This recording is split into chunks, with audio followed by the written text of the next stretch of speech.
नमस्कार जय जगन्नाथ। आज आम आलोचना करिबा ओडिया साहित्यर कथा शिल्पी व्यासकवि फकीरमोहन सेनापतिंकर 6 माण 8 गुंठ उपन्यासर द्वितीय परिच्छेद एवं यही द्वितीय परिच्छेद आम देखिबा व्यासकवि केउ भावरे माने उपन्यासर रूपचर्या को माने संपूर्ण भावरे एक बिंधाणी स्वरूप विन्यास करिसेंती एवं द्वितीय परिच्छेद कौन सब वर्णना करिसेंती केउ भावरे वर्णना करिसेंती केउ शैली रे एवं केउ ढंगरे ये विषय वस्तु सब द्वितीय परिच्छेद उपस्थापन करिसेंती ताहाको आमे संपूर्ण भावरे पुंखानुपुंख ढंगरे विश्लेषण करिबा। तेणुक भिडियोटी को प्रथम शेष जाए देखूँ और या पूर्व भिडियो जब न देखी जल्दी 6 माण 8 गुंठ उपन्यासर द्वितीय परिच्छेद आरंभ। स्वनाम पुरुष धन्य मंगराजे गरीब पुओ थिले। शुणाअछि 7 वर्ष बयस से छेउंड होई बोलुथिले। पैसा अभाव बापर सुध होई नाही। चालकू नड़ा न उठिबारु कांथ पड़ी जाइथिला। एहांको बाल्य जीवन बाद्य शिक्षा कर्मक्षेत्र में प्रवेश प्रभृति घटनामान विचित्र रकमर। जगतर कौनसी प्रधान लोकों जीवन चरित अलौकिक घटना शून्य नुहे। से सब कथा लिखिया गले ढेर कागज कलम ढेर समय आवश्यक। मात्र परिमित व्ययिता जे गोटे महत गुण ए विषय आंभ मानकर शिक्षा गुरु मंगराज। परिमित व्ययितार अर्थ होछि संयत भाव खर्च करिबा। अर्थनीति संबंध में महापंडित बेंजामिन फ्रांकलिन जो उपदेश दे जाइछन्ति सेथिर मर्म आंभे माने एही परि बुझुअछु। कागज बजाररू किणी आनिबा सहज, व्यवहार करिबा बड़ कठिन।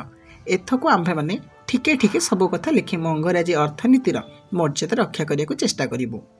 मंगराजଙ୍କ जमीदारी नाम फतेपुर सरसंढ।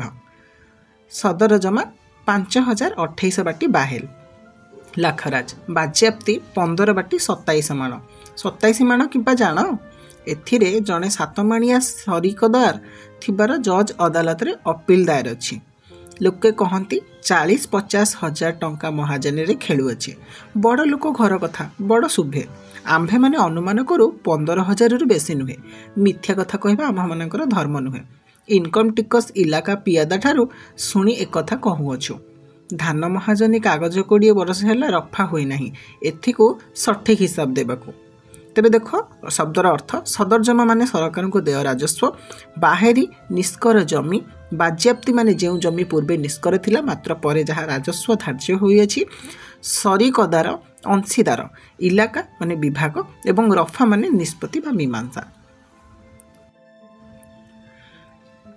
गला अंक शून्य बाहरे धान घरिया जो पांजी दाखल करिथिला सेथुरु मथटरू आंभे माने जाणुअछु जे 2007 भरण 15 नौती 6 विश्व 2 काणी धान अमार रे जमा अछि।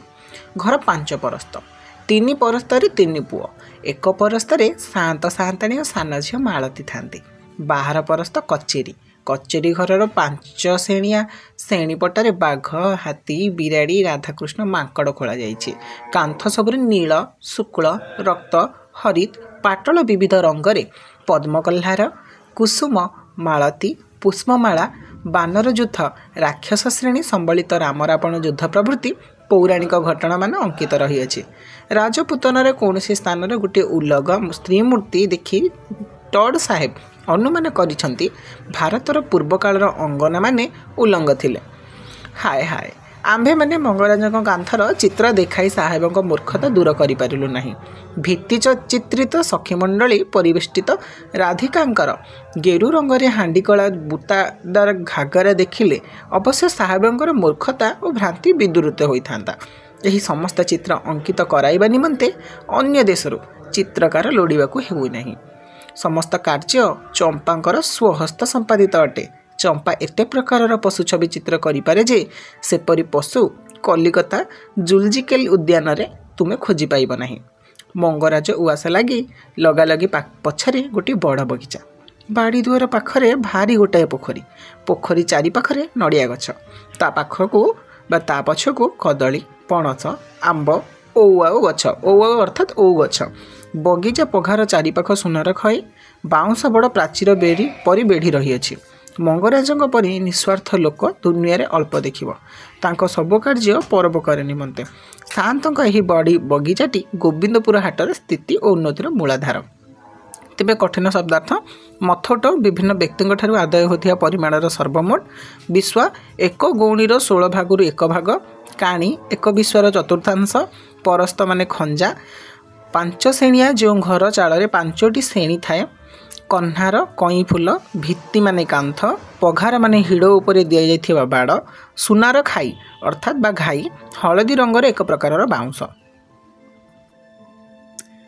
ବଗିଚାର ନଡ଼ିଆ, କଦଳୀ, ବାଇଗଣ, କଖାରୁ, ଖଡ଼ାଠାରୁ ଲଙ୍କା ମରିଚ ପର୍ଯ୍ୟନ୍ତ ନ ଯାଉଥିଲେ ହାଟରେ ଏଡ଼େ ଜାରି ଦେଖନ୍ତା ନାହିଁ। ସାଆନ୍ତଙ୍କ ବଗିଚାର ପରିବା ବିକା ନ ସରିଲେ ଆଉ କାହାରି ବିକିବାର ଅଧିକାର ନାହିଁ। ସେ ତ ଠିକ୍ କଥା। ଭଲ ଜିନିଷ ଗୁଡ଼ିକ ପଡ଼ି ରହିବ, ଖରାପ ଜିନିଷ ଆଗେ ବିକ୍ରି ହେବ, ଏହା ତ ଉଚିତ ନୁହେଁ। ହାଟ ଯେ ନିଜ ଜମିଦାରୀ ମଧ୍ୟରେ ଅନ୍ୟ ଲୋକର ହୋଇଥିଲେ ଅନ୍ୟ କଥା। ସୁନିଆ ଓ ପର୍ବପର୍ବାଣୀରେ ଯେ ସବୁ କଖାରୁ, ବାଇଗଣ, କଦଳୀ ଭେଟି ଆସେ, ସେସବୁ ସଳକେ ସଳକେ ହାଟକୁ ଯାଏ। ଚୀନ ଦେଶର ପ୍ରାଚୀର ତୟାର ହେଲା ଉତ୍ତାରେ ସମ୍ରାଟ ଦେଶର ସମସ୍ତ ଇତିହାସ ଲେଖକଙ୍କୁ ଧରି ଆଣି ହତ୍ୟା କରିଥିଲେ। କାରଣ ପ୍ରାଚୀରରେ କେତେ ଟଙ୍କା ଖରଚ ହେଲା କାଳେ ସେମାନେ ଲେଖି ପକାଇବେ। ଏଥକୁ ଆମ୍ଭେମାନେ ସମ୍ରାଟଙ୍କୁ ନିରହଙ୍କାରୀ ପୁରୁଷ ବୋଲି କହୁ। ମହତ୍ ଲୋକମାନେ ମହତ୍ କାର୍ଯ୍ୟ ସାଧନ କରି ସେଥିରେ କେତେ ଟଙ୍କା ଖରଚ ହେଲା କହି ବୁଲନ୍ତି ନାହିଁ। ମଙ୍ଗରାଜଙ୍କୁ ପଚାର, ଆପଣଙ୍କର ନଅର ବନାରେ କେତେ ଟଙ୍କା ଲାଗିଲା? ଉତ୍ତର, ଢେର ଟଙ୍କା, ମୁଁ ସେଥିରେ ସରିଗଲି। ପାଠକ ନିରାଶ ହେବେ ନାହିଁ, ଅଧୀର ହେବେ ନାହିଁ। ପ୍ରତ୍ନତତ୍ତ୍ୱ ବିଦ୍ୟାଳୟରେ ସବୁ ପୁରୁଣା କଥାର ଠିକଣା ଲାଗିଯାଏ। 900 ବର୍ଷ ଉତ୍ତାରେ ଜଣେ ସାହେବ ଆସି ପୁରୀ ମନ୍ଦିର ତୟାରୀରେ କେତେ ଟଙ୍କା ଖରଚ ହେଲା ତାହା ହିସାବ କରି ତାଲିକା ଦେଇଥିଲେ। ମଙ୍ଗରାଜଙ୍କର ଲେଉଟିଆ ଶାଗ ବିକ୍ରି ପର୍ଯ୍ୟନ୍ତ ପତ୍ର ରହିଅଛି। ଘର ତିଆରି ଖରଚର କି ହିସାବ ମିଳିବ ନାହିଁ। ଦେଓୱାନ ଗଙ୍ଗା ଗୋବିନ୍ଦ ସିଂହଙ୍କ ମାତୃକ୍ରିୟା ପରି କ୍ରିୟା ଭାରତ ବର୍ଷରେ ଆଜି ଯାଏ କେହି କରିନାହିଁ। ବଙ୍ଗଳା ହାତର ସମୁଦାୟ ଜିଲ୍ଲାର କିଲିଟର ସାହେବ ଡାଲି, ଚାଉଳ, ମଇଦା, ତେଲ, ଘିଅ, ନଡ଼ିଆ, କଦଳୀ କିଣି ପଠାଇବେ ବୋଲି ବଡ଼ଲାଟ ସାହେବ ସେମାନଙ୍କ ଉପରେ ଚିଠି ଜାରି କରିଥିଲେ। ନବଦ୍ୱୀପର ରାଜା ଶିବଚନ୍ଦ୍ର ସେହିପରି ମାତୃକ୍ରିୟା କରିବାକୁ ଇଚ୍ଛା କରି ଖରଚର ଡିବ ମାଗି ପକାଇଥିଲେ। ଦେଓୱାନ ଗଙ୍ଗା ଗୋବିନ୍ଦ କେବଳ ଗଞ୍ଜେଇ, ଆପୁ, ଧୂଆଁପତ୍ର ଖରଚ ଡାବ ପକାଇ ଦେଇ ତାହା ଅନୁପାତରେ ସମସ୍ତ ଖରଚର ଠିକଣା ଲଗାଇବାକୁ ସଂକେତ କରି ଭାଷା ଲେଖିଥିଲେ। ଏହିସବୁ ଜିନିଷ ଖରିଦରେ ବାସ୍ତରି 1000 ଟଙ୍କା ଖର୍ଚ୍ଚ ପଡ଼ିଥିଲା। ନଗଦାତ ଖରିଦ ଛାଡ଼ି ସମସ୍ତ ଜମିଦାର ଏଠିରେ ଅନେକ ଜିନିଷ ଦେଇଥିଲେ।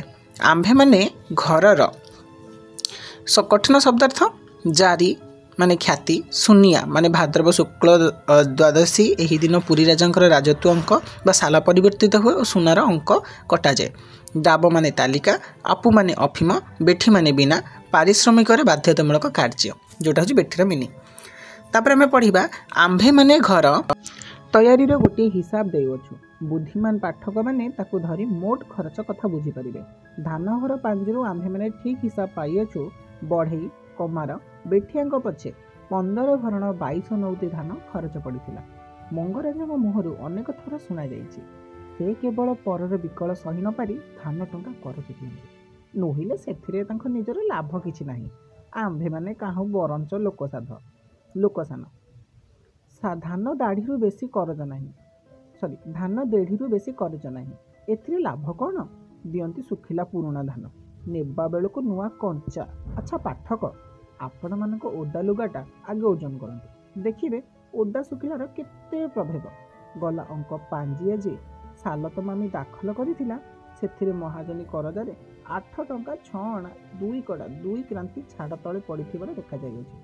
ଏତେ ଗୁଡ଼ାଏ ଟଙ୍କା ଛାଡ଼ ସକାଶେ ପାଞ୍ଜିଆ ଗାଳି ଖାଇ ଯେଉଁପରି କୈଫିୟତ ଦେଇଥିଲେ, ସେଥିରେ ସାରମର୍ମ ଏହି ଭିକାରୀ ପଣ୍ଡା କରଜ ନେବାର ମୂଳ 5 ଟଙ୍କା, ସେଥିରେ କଳନ୍ତର ଚକ୍ରବୃଦ୍ଧି ପ୍ରମାଣେ 12 ଟଙ୍କା 5 ଅଣା 11 ଗଣ୍ଡା 2 କଡ଼ା ଗାଏ 2 ପଦକୁ ମୋଟ ଓ ଆଦାୟ 70 ଟଙ୍କା 5 ଅଣା 2 ପଇସା ବାଦେ ବାକି ଛାଡ଼ ଦେଢ଼ ଗଣ୍ଡା।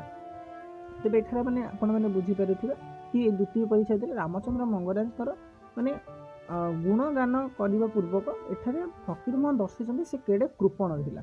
ଅର୍ଥାତ୍ ଲୋକମାନଙ୍କୁ ପୁରୁଣା ଶୁଖିଲା ଧାନ ଦେଇ ନୂଆ କଞ୍ଚା ଧାନ ଆଦାୟ କରୁଥିଲା। ବୁଝିପାରିଲେ? ତା ସହିତ କ'ଣ ନା ସେ ଯେଉଁ ନିଜ ବାଡ଼ି ପନିପରିବାଟା ହାଟ ଯେହେତୁ ତାଙ୍କ ମୌଜାରେ ହେଉଛି, ତାଙ୍କ ଦେଖରେଖରେ ହେଉଥିଲା, ତେଣୁକରି ସିଏ ହାଟ ସଉଦା ଯେଉଁଦିନ ହେବ, ହାଟ ପାଳିରେ ପ୍ରଥମେ ଆଗେ ତାଙ୍କ ବାଡ଼ିରୁ ପରିବାପତ୍ର ବିକ୍ରି ହେବ, ତାପରେ ଅନ୍ୟମାନଙ୍କର ବିକ୍ରି ହେବ।